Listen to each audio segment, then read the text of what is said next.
Welcome to the Citywide website and to the teaching series that is only available on this website. The series we're going to start with is called Mind Your Mouth, Mate. I know it's an Australian saying that, hey, mind your mouth, mate, but you're going to understand by the end of the series what it all means. So let me ask you something. Does life sometimes feel like you're going around in circles? I mean, you try things, you work hard, you work at relationships, you work in your workplace or at school, but you just can't seem to get ahead in life.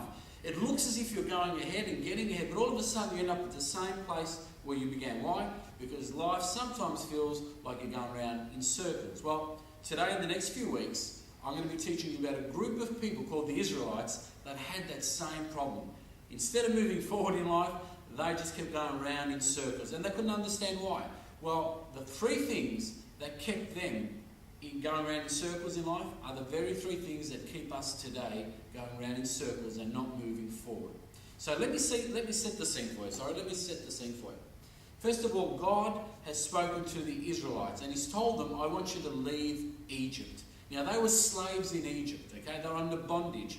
They were under Pharaoh, so they were like slaves. And God said, no longer are you going to be a slave, I'm going to set you free, and I'm going to take you to a promised land where it flows with milk and honey, which meant it's going to be a great place of freedom, a great place of abundance.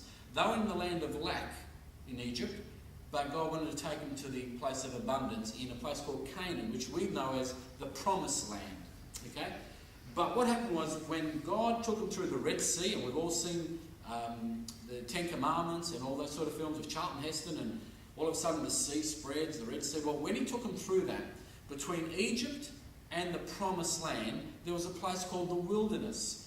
And it was only supposed to be an 11-day journey between Egypt and the promised land. But it ended up being 40 years. Why? Because they kept going around in circles and circles, and there were three reasons why. And that's why we've called this series Mind Your Mouth, Mate. Why? Because they're the three things that kept them going around in circles. Their mind, their mouth, and their mates. And today we're going to start with the first, and then next week the second, and then followed by the third one. Well, today's is called the mind. Well, that's what we're going to talk about. Now remember something. An Old Testament event represents a New Testament experience. Something that happened in the Old Testament still relates to us today because we can take and learn from that. Okay? So Numbers 13:33 says this. We even saw giants there, the descendants of Anak. Next to them we felt like grasshoppers, and that's what they thought too. What happened there was this. Moses sends 12 spies into the promised land to see what was happening because God had promised them the promised land. So they sent 12 spies in.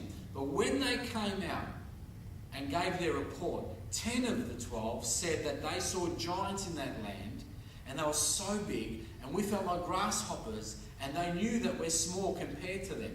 Now 2 of them, which was Joshua and Caleb, said, no, don't worry about the giants, let's worry about the grapes, because God has promised us that land. So if God's promised it to us, it's ours. But the 10 convinced the whole multitude, the millions of Israelites, not to go into the promised land. Why? Because you see, they saw themselves nothing compared to the giants. And this is their mistake. Their mind tricked them into thinking that their war was between them and the giants, not God and the giants. And I'm here to tell you something. When you go through a battle, the battle belongs to God. Why? Because you belong to God. If you're a Christian and you're saved, your battle belongs to God. So when you face the giants, it's not you facing the giant, not you facing the mountain, not you facing the storm in life. It's God on your behalf facing it. So the Israelites did not get into the promised land for 40 years. They kept going around in circles and circles. Why? Because they allowed their mind to convince them that they were not good enough or that God wasn't big enough to get them through. They had fear, they had low self-esteem, they had no confidence in themselves, but more than anything, they didn't trust God and His Word. And you say, when you don't trust God and His Word, that's where your whole life's going to fall to bits and fall apart. His Word is true. It's been tested over the years and years and years. It's a true Word. You can count on His Word. Now, let's set the scene again.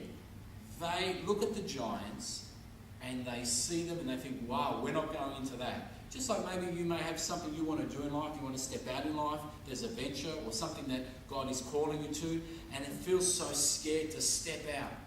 Well, the Israelites were the same. But here's the thing, you ready? The giants on the other side, when they heard that the Israelites were coming, they actually were fearing and ready to give up. You read that in Joshua 2 and verse 10. It actually says, a woman called Rahab says, hey, we feared you coming across and we were ready to give up. Isn't that crazy? The giants, the enemy was ready to give up.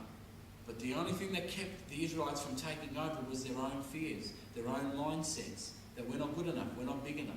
Well, friends, I'm here to tell you that if you allow your mind to control what you're doing, you will never ever move ahead in life. You'll always go around in circles and circles. That's why it's so important to protect the mind. Now, how do you do that? Well, your mind has a couple of gates, a couple of entries into it. You have the ear gate.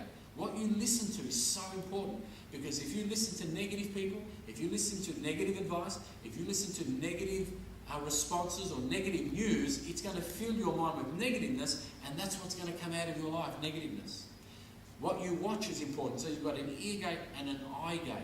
Your eye gate is important. Make sure you're looking on things that are positive, things that are going to get you through life. Look to the Word of God. Don't be moved by what you see, but be moved by what God says in His Word. So you've got to be very careful with the eye gate and the ear gate when it comes to the mind. You know, there's a story that a gentleman got home one day and he saw a rubbish truck in his driveway. And the rubbish truck was about to dump all this rubbish in his driveway. So he stopped the man and said, what are you doing? This is my house, this is my driveway. And the man said, well, I've been told to dump this rubbish here, so I'm going to dump it. And the owner said, no, you're not. This is my house. Now, I want to ask you something. What would you do if someone was about to dump a whole heap of sewage, rubbish, just everything on your driveway and in your front garden? I am 100% sure you would do anything and everything to stop that man, to the point where you grab him out of the truck and say, you are not touching my front yard. Well, let me ask you something. If that's what you would do for your physical house, how much more should you be doing that for your life? When the enemy comes along and wants to dump negative information, negative stories, and negative outlook, why in the world do we just embrace and say, yeah, come on, give me more negativeness, give me more negativeness? We're talking about your life, not just a house. So we've got to be equipped not to listen to or look to negative aspects of life, but look to the Word of God, where it's positive, where it tells you you've got a hope, it tells you you've got a future, it tells you that God is for you, not against you, that nothing can separate you from the love of God. They are great things that are going to help you in life and not go in circles, but move forward. You know, I love the story about the big potato. As Christians, we are big potatoes. Now, you're a big potato, and I'll show you why. In Idaho, in America, there was a man that owned a farm, and he would put all the potatoes in the back of a truck, and then he would deliver the potatoes. Now, other people would do the same thing, but they would take time in separating the small potatoes from the big potatoes. Why? Because people ordered small potatoes, and some people ordered big potatoes. But this man was so quick in delivering, and no one understood why, until one day when he retired, he explained how he did it. He would just throw all the potatoes on the back of the truck. Then he would take the bumpiest road, and because of the bump in the road, potatoes, the way they are thrown in all together, the big potatoes actually rise to the top. So after the bumpy road, he would stop at the customer that actually ordered the larger potatoes. Why? Because through the bumps, they rise to the top. Well, I'm here to tell you something. If you've got Christ in your life, the mind of Christ, not allowing the negativeness in your life, then no matter how bumpy the road gets, you're going to rise to the top. Why? Because you're a big potato. God is on your side. Now, I know it sounds crazy, you're a big potato, but you are. You will rise to the top as long as you protect your ear gate and your eye gate from what the world wants to corrupt you with. Okay? Romans 12:2 says we need to renew our mind, not to be conformed to this world, but renew our mind to the things of God.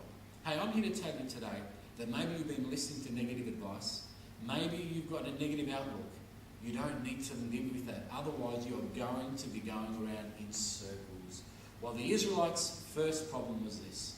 They didn't see themselves as God wanted them to see themselves. And maybe that's your issue. Well, you know what? I'm here to tell you something. You have a big God and a great God on your side. And if God is for you, who can stand against you? No matter what you're going through, no matter what you're looking to, just remember something. God is on your side. And if he's on your side, my goodness, everything's going to work out for you. Everything's going to work out. I'm going to just finish this part of the series with one story. And it's about a lady that lived in the kibbutz in Israel. And at the time there were some bombs coming through, missiles coming through from neighbouring countries, as they always have there in Israel. And they used to hide in bunkers. And what happened was, for a few days they never saw this lady. And they thought, oh, she must have been killed by the missiles or by the gunfire, something must have happened. When all the gunfire and missiles had finished, they went back to their homes and they saw her then. They said, where have you been? We thought you actually perished. We thought you didn't make it. And she said, well, you know what? I read my Bible. And it said that God neither sleeps nor slumbers. That means he doesn't sleep. God is always awake. And she said, well, if he's not going to sleep or slumber, then I can go tonight at peace and sleep in my own bed. Why? Because he's going to look after me. You see, friends, when you get to know what God is really like, you won't fear. When you get to know what God is really like, the giants won't stand a chance. The Israelites didn't make it into the promised land, and they went around in circles and circles and circles. Why? Because they allowed the corruptness of their mind to control their journey. I pray that that's not the same with you. Well, that was the first aspect. I hope you join me next week for the second aspect of the website teaching on Mind Your Mouth, Mate.